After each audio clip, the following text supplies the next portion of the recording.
Садыр Жапаров президент кызматына келгене Камчыбек Ташиевдин дароо статусу көтөрүлдү. Эң маанилүү делген Улуттук коопсуздук мамлекеттик комитетин жетектеп, министрлер кабинетинин төрагасынын орун басары кызматы берилди. Мындайча айтканда, президент осун ар тараптуу колдоп, ага эң жогорку кызматтарды ишенип тапшырды. Бирок чоң ишенимдин аягы эмне болду?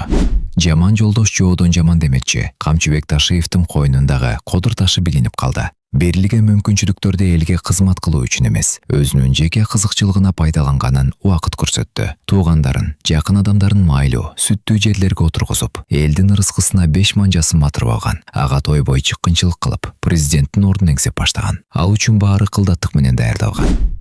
Сөз 75 аксакалдын каты тууралуу болуп жатат. Убагында кызматта турганда жарты арлык иш кылбаган аксакалдар чогулуп алышып, президенттик шайлоону мөөнөтүнөн мурда өткөрүү тууралуу кат жазышып, ошол учурдагы төрага Нурланбек Шакиевге жолдошкон. Баарыбызга эле белгилүү, Нурланбек Шакиев Камчыбек Ташиевдин эң жакын адамдарынын бири.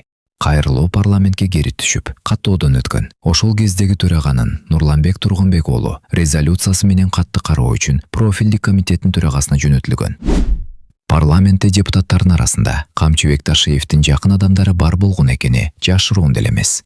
План боюнча 75 аксакалдын катын алган Нурланбек Шакиев президент Садыр Жапаровго импичмент жарыялап, тактан түшүрмөк. Өзү жаңы шайлоо өтүп, Ташиев мамлекет башчысы болгучу президенттин милдетин аткармак. Бирок алардын мындай арамжол аркылуу бийликти басып алуу планы ишке ашкан жок.